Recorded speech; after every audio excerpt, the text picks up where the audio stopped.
Bray Wyatt came back Saturday night on Extreme Rules, all of the clues, all of the little viral marketing. And, I really like that stuff, not because I was hook, line, and sinker for it or anything. Like, I'll never be hook, line, and sinker for that stuff anymore. But the effort, right? The marketing effort that they put into it, it really shows you how much they wanted the fans to react to this thing. So immediately you can tell they're putting dollars into this character again. But my question, and I've been really consistent on this point, which is the unveil worked out great. I thought the live crowd loved it, but he has to wrestle. He's got to get back in the ring. And I hope they have a really good plan, because if they go back to what they were doing, it's not going to work. I mean, he's a good worker. I mean, match-wise, he'll have good matches. I don't know if he can work as Bray Wyatt, I think. I don't know. I don't think he works very well as The Fiend, and I don't know if that's the character or I don't know if The Fiend's coming back, unfortunately. I don't really like the Fiend character. I thought they, it was messed up, and I don't think the whole thing with the Hell in a Cell with Seth Rollins in Sacramento, that was a major mistake. And they just never recovered after that. Then it just got wacky. Then the pandemic hit, and then it was all, let's do goofiness stuff, right? Because these, what do you call those matches? The cinematic matches, that kind of stuff. It just got unraveled. Remember, it was gonna stay a staple. That's what they learned from the pandemic was and we haven't seen one, gosh, in a long time. Don't jinx it, damn it.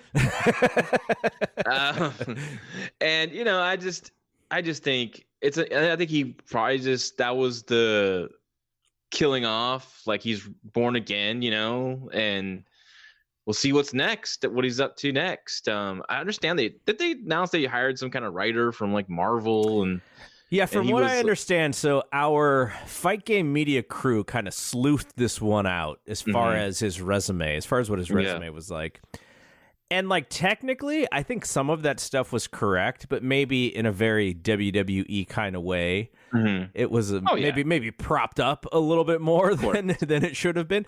But you know what I was telling? I forgot who I was talking to. I think it was Jeff Hawkins, and I think Jeremy and JD. Jeremy and JD are the big comic book fans, and Jeff, Jeff understands Hollywood very well.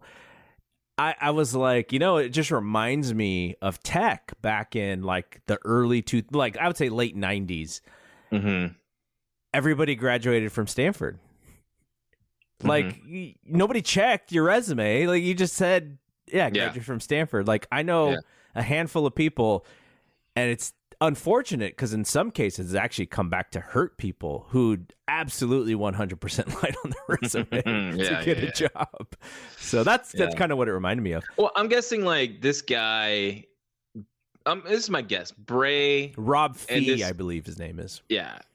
Bray and this guy were cooking up something on their own, right? I think it's maybe part of the deal, like Bray, I had this guy, we're working on this. We got this character idea that we're planning, but how can we use it for WWE? Yeah. And then they have to get how it all happened. I don't know if this guy's going to be really writing and a bunch of other stuff, but he might be just there for the Bray Wyatt character, and someone that he can bounce ideas off. And, because I'm sure Triple H, he wants to hear the idea and he'll decide what works best, what won't. But, but someone he can kind of work it through and everything, that's good to have for Bray Wyatt. So I always like Bray. I'm a big Bray guy. So I'm glad he's back. And I think, it would be cool if he went to AEW too. Like, but I think like the production behind him. Yeah. Like you have to go WWE, right? Like AEW has good production, but they don't have WWE production level. I think and they already had the House of Black stuff. Yeah, right? Exactly. And that's, we see what they're doing with that, and it wasn't that well done. So yeah, I think he made the right call. And okay, so do you trust that Triple H has a better idea than what Vince did when it came to some of this stuff? Because here's why I asked this question. I think Brian Alvarez said that Bo Dallas is back or something. And it started to make me kind of go through some of the new-ish talent. Now, there are examples of cool folks coming back. Johnny Gargano is one of them. I think originally I thought Karrion Kross through Triple H's vision could be something, but so far the payoff is not there with him.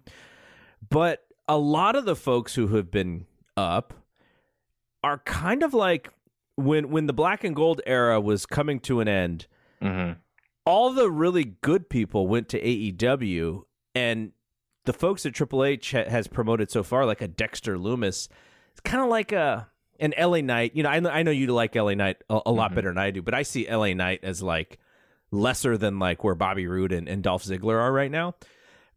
But it's almost like Triple H is bringing up the acts at NXT that I didn't like, and all the acts that I did like at NXT, they're all over at AEW, exception being Johnny Gargano and Austin Theory. So that's kind of my worry, which is Triple H is using his own farm system, which he should, but all the good ones are gone, so he's still bringing up the other ones who I just don't find them to be at that level, that necessary level. Like the Dexter Lumis and Miz thing is so terrible, like to the point, and I'm pretty hard on Miz because I love Mike Mizanin, like the real world Mike Mizanin, and there's a documentary on The Challenge that's pretty good. Like there's like 6 episodes, I think, and he's all over it.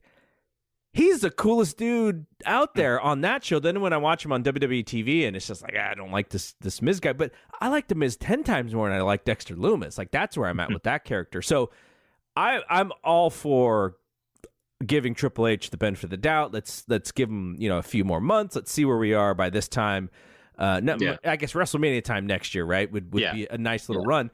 But this is kind of what I worry about. It's like, you bring back a Bo Dallas guy who you loved. He was your champion in NXT, and it's sort of like, how many chances does a guy like this get? And maybe if he's going to be involved in this Bray Wyatt thing or whatever, maybe it'll work. But I don't know. I just see it as a lot of middle of the NXT card Triple H talent is kind of what I fear is going to be coming up and on my WWE TV. Maybe it's part of, the deal for Bray to come back as well. Kind of like could be Macho Man and Lanny Poffo, WCW. There you go. But Bray, Bo could fit a role. I don't think we expect anything major from him, but maybe Bray has an idea for him, or maybe So we'll see. We'll see how it goes. I like the call-ups. I don't mind Dexter Lumis. He was already in NXT for too long. I like him. What they're doing now, I'm not a fan of it, but whatever. It's all in the middle, and I'm not really concerned. I usually hit the fast forward button for me personally. Yeah. No, I do too. But and then Legado, we saw show up with Selena Vega, which is better than Elektra Lopez. Okay, right? But what do you think about that whole thing? Because I think like Wig Barrett not knowing who they were. From what I understand, Elektra Lopez was like headed in and getting paperwork done and getting all kinds of stuff ready, and then they're like, you see what had happened was oh well. I mean, it kind of sucks for her, but 100% Zelina Vega for that act is an improvement and a half. It's a better fit, and she's more experienced than Elektra Lopez, and you rather find something for Selena Vega to do than Elektra Lopez, in my opinion. Some shit's gonna happen. Some shit's like that's gonna happen. Like it's some people. It's unfair at times, and we saw Elektra Lopez, and she can't do it in the ring, right? Unless they just keep her. And there was promise, right, when she was there, like kind of like the look and the way, but she just is not a good wrestler. It could be something where when Nikki Cross was supposed to go up with Sandy, where she told she wasn't going up with Sandy, and she was really devastated, but look what happened to her. She ended up going back, making it the main roster eventually, and I will say Solo Sikoa has been a big positive. I think So it's not that all of these, it's just the people who I did not like when I was watching that Black and Gold show are the ones. Some of them are on Raw now, so that's kind of my wonder, but.